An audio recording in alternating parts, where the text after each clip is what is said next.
অনেকে দেখা যায় কি হাঁস মুরগি এই কুরবানির ঈদের দিন জবাই করতে চায় না, অথবা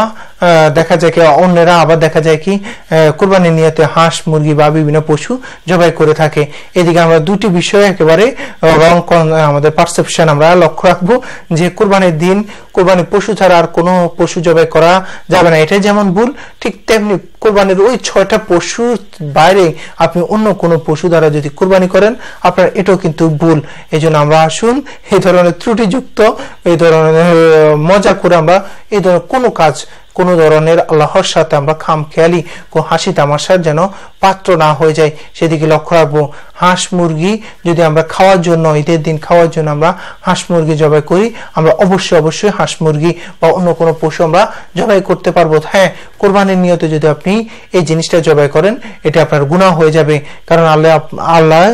যে 6টা পশু গরু মহিষ দুম্বা ছাগল ভেড়া তারপরে উট এগুলো এই 6টা পশু দ্বারা আপনাকে কোরবানি করতে বলছে। আপনি যদি হাঁস মুরগি কোন একটা ফাঁকি নিয়ে আসি কোরবানি করেন, কোরবানি নিয়তে আপনি কোরবানি জবাই করেন, আপনার যেমন করবা আল্লাহর সাথে হাসি তামাশা হয়ে যাবে, আর ঠিক তেমনি আবার আপনি নিজে খাওয়ার উদ্দেশ্যে যদি আপনি এইগুলা কোরবানি ছাড়া কোরবানির বাইরে আমরা নিজে খাওয়ার উদ্দেশ্যে দিনের মধ্যে আপনি জবাই করেন সেক্ষেত্রে আপনার কোনো সমস্যা নাই। এই জন্য আসুন আমরা হাঁস মুরগি এই দিন যে জবাই করবো না এটাও যেমন রং, আবার কোরবানির নিয়তে এগুলা জবাই করা এটাও কিন্তু আমাদের গুনাহের কারণ হয়ে যাবে। এই জন্য আমরা আসুন নিজে সংশোধন হই, কেউ যেন এই ধরনের কাজগুলো না করে তাদেরকে আমরা উৎসাহিত করবো ইনশাআল্লাহ।